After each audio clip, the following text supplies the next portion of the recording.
The Senate will now be in session. All rise for the arrival of the Honorable Senate President and the Senators of the Republic of the Philippines. The Senate is on track in passing priority bills of the Legislative Executive Development Advisory Council and other important measures. With only a few days remaining before the session break, the Senate passed on second reading the Public-Private Partnership Bill, the new Philippine Passport Bill, an act expanding the coverage of the Centenarians Act of 2016, an act introducing administrative tax reforms, and various local higher education bills. The scrutiny on the proposed 2024 budget resumed this week as different finance subcommittees held public inquiries on the budgets of the following departments and its attached agencies. Department of Migrant Workers, 15.3 billion pesos. Department of Information and Communications Technology, 8.7 billion pesos. Department of Social Welfare and Development, 207.37 billion pesos. The Senate also took up the budgets of the following executive offices: Presidential Communications Office and its attached agencies and corporations, 1.7 billion pesos; Presidential Legislative Liaison Office, 103.81 million pesos; Commission on Human Rights, 976.36 million pesos. Office of the Presidential Advisor on Peace, Reconciliation and Unity, 7 billion pesos. Mindanao Development Authority, 214.896 million pesos. Southern Philippines Development Authority, 80 million pesos.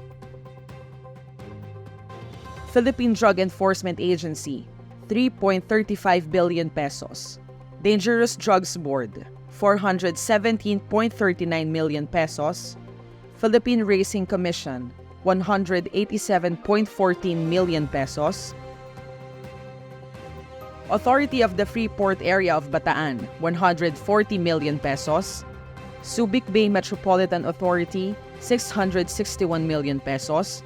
Philippine Center for Economic Development, 28.26 million pesos.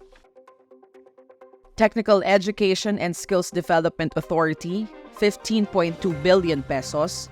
National Power Corporation, 1.32 billion pesos. Philippine National Oil Company, 1.96 billion pesos. Power Sector and Liabilities Management Corporation, 8 billion pesos. Senator Francis Cheese Escudero sponsored 3 proposed measures that would establish the Philippine Entrepreneurs Academy, the Mountain Province State University, SBN 7564, and the bill mandating the private higher education institutions to waive college entrance examination fees. The Committee on Justice and Human Rights cited in contempt Franz Garcia Ruiz, the employer who allegedly subjected housemate Elvira Vergara to severe battery and maltreatment resulting in her blindness and other injuries. Senator Win Gatchalian, chairperson of the Committee on Ways and Means, sponsored a measure seeking to provide a value-added tax refund for non-resident tourists. Senator Risa Hontiveros bared during her privileged speech the harrowing story of rape, child abuse, and forced marriage allegedly perpetrated by Socorro Bayanihan Services in Socorro, Surigao del Norte. The Senate commended the De La Salle Santiago Zobel Strings Ensemble for winning the Gold Award at the 2023 Bratislava Youth Musical Festival competition and 4th place at the 15th Summa Cum Laude International Youth Music Festival held in Europe. The resolution, sponsored by Senator Risa Hontiveros, was passed by the Senate in recognition of the LCZ Strings Ensemble's win in the 2 prestigious musical festival competitions abroad in July 2023.